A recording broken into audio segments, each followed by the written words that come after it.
My name is Sarah, and I'm 21 years old. You could say I'm a writer by trade. I have an older brother named Dave, who's 30. He graduated from college and now works for a large company. Our parents died in a car accident when I was in junior high, which led to me becoming depressed and withdrawing from the world. As a result, I couldn't attend high school. However, with medical treatment and my brother's support, I've improved a lot. When our parents passed away, my brother had just started his job. Despite the challenges, he took great care of me and managed all the household responsibilities. I started to help out by cleaning and cooking, gradually returning to a normal life. Now, we live together in the house our parents left us. Since I work from home, I take care of most of the cooking and shopping. Going out for groceries and other errands gives me a nice change of pace. I enjoy cooking, creating menus, and following recipes precisely, so I've become quite good at it.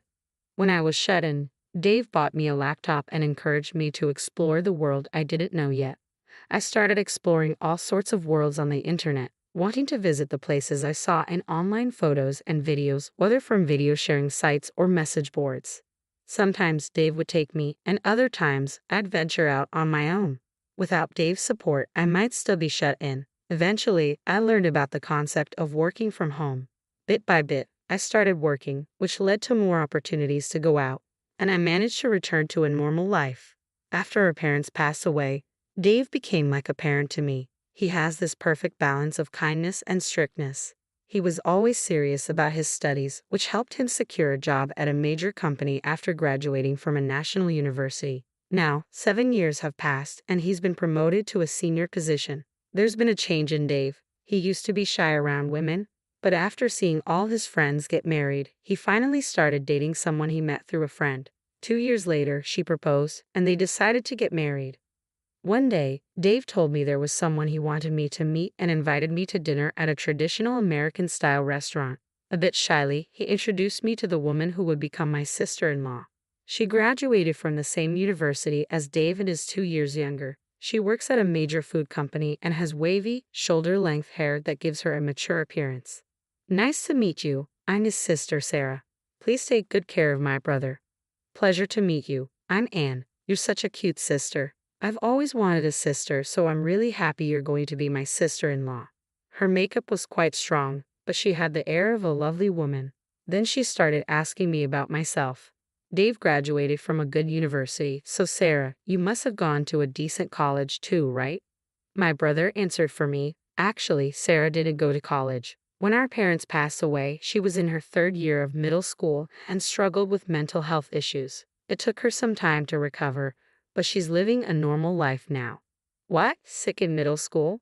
So you didn't attend high school either? Anne seemed quite surprised and pressed further. I felt I needed to add to my brother's explanation since it was about me. Yes, that's right. My illness caused a lot of trouble for my brother, but he supported me through it all. I owe him so much. I see. That's interesting. My brother might seem a bit older than his years because of everything he's been through, but he has a wonderful personality. Please look beyond just his appearance. What are you saying, you rascal? I tried to lighten the mood with a joke since the conversation had become a bit heavy, but Anne did laugh. At that moment, I thought her serious demeanor was due to being touched by what my brother had done for me. From what my brother shared, Anne's parents both graduated from prestigious universities, and her entire family has a strong academic background. They all excelled in their studies and have landed impressive jobs, including doctors and lawyers. Anne's father is an executive at a major publishing house, and her mother is the president of the local women's association. Hearing this made me realize my brother was marrying into an extraordinary family. Despite his busy work schedule, Dave was diligently preparing for the wedding. Seeing him so happy, I did everything I could to help. One day, I received a call from an unknown number. Although I was a bit nervous to answer, the caller ID showed it was legitimate, so I picked up. May I ask who's calling? Sarah, this is Jessica, Anne's mother, the caller said. To my surprise, it was Jessica, who would soon be my mother-in-law. What can I do for you? I asked, my heart racing. She replied, Anne mentioned the other day that you didn't attend high school and that your highest level of education is middle school. Is that true? Uncertain of her intent, I answered honestly, yes. After our parents' accident, I struggled with mental health issues for a long time, which is why I didn't attend high school.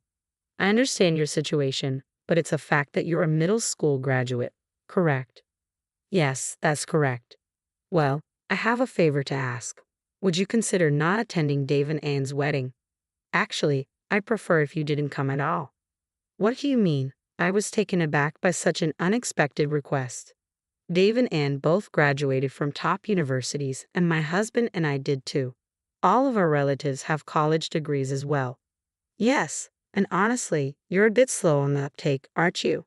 Just like a middle school graduate. Sigh. With a sigh, Jessica continued, as I mentioned, our family is composed of high achievers. College graduates are just the beginning. Many of us are executives in major corporations, doctors, and lawyers. We have people of significant status attending the wedding. I was starting to grasp the full extent of her implication. So, you don't want a middle school graduate like me attending such an event. In fact, you want me to stay away. But I am Dave's sister and his only family. I can just not attend. Even so, please don't come. How can we introduce you to our relatives without feeling embarrassed? Do you understand? I've conveyed our wishes. How utterly rude. I hung up the phone, trembling with anger. It was clear that their parents had an obsession with appearances and social status, making me, a middle school graduate, an embarrassment to them. I've never been ashamed of my life, nor do I believe I deserve ridicule. But could my presence make my brother unhappy? If stepping back would ensure his happiness and a bright future, then I would consider it. I've caused him so much trouble already, and I want him to be happy more than anything. Yet being rejected for who I am is something I can't accept. My thoughts were in turmoil. I discussed the situation with my brother. He reassured me, "Don't worry. You're my sister and my only family. Attend my wedding with confidence. I'll stand by you no matter what. But if my presence causes you trouble, I'm willing to stay away," I said. "That won't be a problem. You're my only sister. It would be disgraceful for a brother not to protect his sister," he replied. "Dave, thank you." His words gave me strength, and I decided to attend the wedding with renewed resolve. On the day of the wedding, when my uncle, the family representative, introduced me, Anne's parents gave me disapproving looks. My brother seemed to notice their reaction too. At the reception, our seating was placed at the very back, facing the head table. I wonder if they had forgotten to arrange a seat for me, but there it was. As I sat down, I could feel the sharp, uncomfortable glances, particularly from Jessica, my future mother-in-law. She approached me and said, "Why are you here? Didn't I make it clear that your presence would bring shame to our family? I am his biological sister and have every right to be here," I replied firmly. Jessica responded with disdain. Such audacity from a middle school graduate. "You'll remember this." With those cutting words, she walked away. Then, the bride and groom made their entrance. I couldn't help but smile at Dave, who looked so different from usual. Anne was sparkling and dressed beautifully. As the initial greetings concluded, Jessica stood up and approached the MC. Taking the microphone, she announced loudly, "All of our family members are college graduates with esteemed careers. We believe Dave is a good match for our family, but there's one issue." She paused for effect before continuing, "It's his sister, a middle school graduate. She is an embarrassment to our family. We request that the groom disown her. If that isn't possible, the marriage cannot proceed." A murmur ran through the room, but Jessica turned to Dave and demanded, "Can you promise here and now to disown this shameful middle school graduate sister and join our distinguished family?" Anne and her father nodded in agreement, as if it were an expected outcome. She handed the microphone to Dave with a look of triumph. Taking a deep breath, Dave spoke, "Yes, my sister didn't finish high school, but she's my only family. I can't disown her. To everyone here, I apologize, but I must call off this wedding and sever ties with this family. That's my decision." With that, Dave slammed the microphone down on the table, making a clear statement. He walked over to me with a relieved smile, as though a great burden had been lifted. "Sarah, I'm sorry for putting you through this. We don't need to stay here. Let's go home." I later learned from the attending relatives that the wedding reception was abruptly canceled after my brother, the groom, walked out and began to cry, and her parents faced criticism from other family members. They ended up apologizing profusely and even had to return the wedding gifts they had received. Sometime after the event, our uncle called my brother. He mentioned that while Dave's actions at the reception weren't ideal, had the situation continued, he would have had to disown him. Anne's family offered to cover all the costs of the ceremony and provide a substantial compensation, but my brother declined. He stated that he valued a sincere apology to his sister far more than any monetary settlement. After a while, a meeting was arranged at our home to address the fallout. I was determined to show Anne's parents just how mistaken they were about me. During the meeting, Anne's parents arrived with a gift and some money as an apology for the inconvenience, expressing regret for their behavior at the reception. However, their apology felt insincere, as if they were merely going through the motions. Jessica, my former mother-in-law, made it clear that she had no regrets, stating, "We should have done a thorough background check. That would have avoided this whole situation." Her husband, Ethan, added, "Dave should have told us everything about his sister from the beginning. That way, this wouldn't have happened." Fuming, I moved forward with my plan. "Ethan, you work at Rainbow Publishing, right?" He gave me a disdainful look and responded, "Yes, I'm a director there." "What of it?" "I've been working with Rainbow Publishing, but I've decided to terminate my contract with a company linked to you."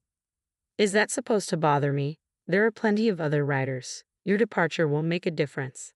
"Noted. I'll end my contract immediately and will be signing with your competitor." "Feel free," he said with a dismissive air. Ignoring his bravado, I called my editor at Rainbow Publishing and informed them of my decision to terminate the contract. They were taken aback, but I made my point and hung up. Then, I reached out to the rival company to finalize a new contract. Even after the call, Ethan remained seated with a smug expression while my brother looked around, bewildered by the unfolding drama. Eventually, Ethan's phone rang. "Hello, yes, this is Ethan." "What? The CEO is on the line? What do you mean?" His face turned ashen as he whispered into the phone. After hanging up, he turned to me, his tone much more subdued, and asked, You're the popular author M. Rowling, aren't you?" "Yes, M. Rowling is my pen name for light novels." "Why do you ask?" "My CEO just informed me that our star author is canceling the contract because of me. He said it's my responsibility and that I might face demotion." "Didn't you just say it was fine?" I replied calmly. "Aren't you the elite? Why would you be embarrassed by someone like me, a mere middle school graduate? I beg you, please reconsider the cancellation." "I'm truly sorry," Ethan pleaded, his demeanor having shifted drastically. Seeing her father's sudden change, Anne asked in disbelief, "Why are you groveling to a middle school graduate like her? She's the flagship author of our publishing house. If she leaves, the damage to our company would be enormous." The CEO said I'm responsible and I could face demotion. "Really? If that happens, we'll be too embarrassed to face our relatives. Please do something." Anne and her parents were in a state of panic, arguing among themselves. "Please reconsider." "No," I said firmly. "The decision is final. Please leave." My brother supported my stance and added, "If that's settled, would you mind leaving now?" My brother and I watched with satisfaction as the three of them left our home, their shoulders slumped in defeat. Once they were gone, Dave turned to me, looking surprised. "So you're a popular author? I had no idea." "I've been using a pen name," I explained with a hint of pride.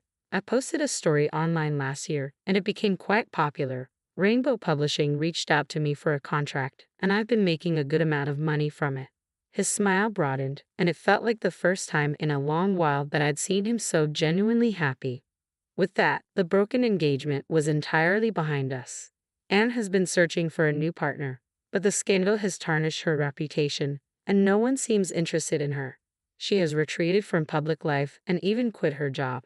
Ethan, blamed for the contract cancellation, was demoted to a regular employee and eventually resigned, unable to handle the warehouse work. Jessica faced severe criticism from relatives for her actions at the reception and is no longer regarded as a reputable member of her so-called elite family. I can't help but feel a sense of justice in how things turned out. The publishing house I joined has been incredibly supportive. They even adapted my popular works into comics and are now discussing an anime adaptation. As for Dave, he has put the painful memory of the wedding behind him and is focusing on his career. I look forward to the day when a wonderful person comes into his life. For now, we're enjoying a return to peaceful days. Though I'm still busy writing light novels, I've come to appreciate that this routine brings its own kind of happiness. I'm also planning a trip with my brother, taking along portraits of our late parents.